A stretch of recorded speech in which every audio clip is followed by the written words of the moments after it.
मन बड़ी ही विचित्र कृति है। ये मन शरीर के किस अंग में बसता है कोई नहीं जानता, किंतु संपूर्ण शरीर इस मन की इच्छा साकार करने के लिए प्रयास करता रहता है। अब यदि मन कुछ खाने का करे तो व्यक्ति उसकी वनों उपवनों की इच्छा साकार करने का माध्यम ढूंढता रहता है।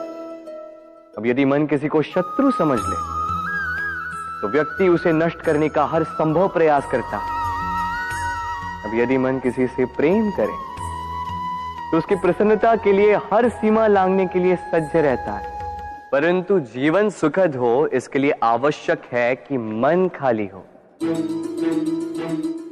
इस बांसुरी की भांति भीतर कुछ भी नहीं, न राग है न द्वेष, तब भी तार छेड़ने पर स्वर निकलता है।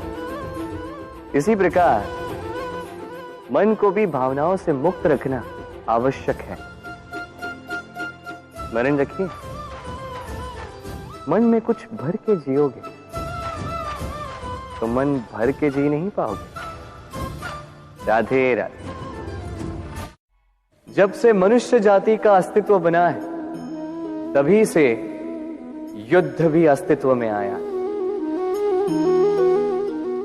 युद्ध जो कभी धन का द्वंद्व बनकर सामने आता है तो कभी सुरक्षा का हथियार बनकर, कभी विजय की भूख के लिए तो कभी पराजय टालने के लिए। किंतु वास्तविकता तो यही है कि यदि आपको आगे बढ़ना है तो बाधाओं से युद्ध तो करना होगा। परंतु युद्ध के लिए सज्ज रहना इतना महत्वपूर्ण नहीं है जितना महत्वपूर्ण है यह समझना कि युद्ध को टाला कब जा सकता है। क्योंकि सबसे सफल युद्ध वही होता है जो कभी लड़ा ही ना जाए। आप युद्ध में विजय प्राप्त करके स्वयं का मान तो बढ़ा लो, किंतु अपना बल खो दो। इसलिए जहां तक हो सके युद्ध को टालो, इस शक्ति को संग्रहित रखो, ताकि जब ये युद्ध धर्म बन के सामने आए आप उससे पूरे बल के साथ लड़ सको।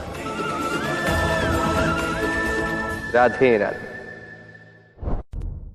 संसार में सबसे बड़ी शक्ति क्या है? अब आप में से कुछ कहेंगे शस्त्र की, कुछ कहेंगे शास्त्र की, कोई कहेगा बुद्धि की, तो कोई कहेगा बल की। किंतु ये सब अधूरे हैं। संसार में सबसे बड़ी शक्ति है मित्रता।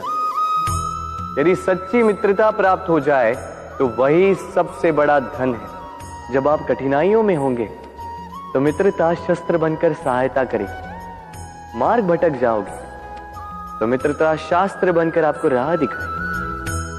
षड्यंत्र में फंस जाओगे तो बुद्धि बनकर बाहर निकालेगी। अकेले हो जाओगे तो ममता बनकर साथ निभाएगी।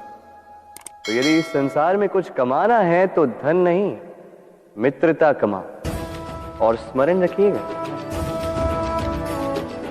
यदि इस संसार में मित्र बनाना आपकी सबसे बड़ी दुर्बलता है तो आप इस संसार के सबसे शक्तिशाली प्राणी हो। राधे राधे। मनुष्य का स्वभाव है कमाना, संग्रह करना, फिर चाहे वो धन हो, नाते हो, संबंध हो या हो प्रसन्नता। परंतु क्या आपने कभी सोचा है नियति ने यह संग्रह करने की प्रकृति मनुष्य में क्यों डाली?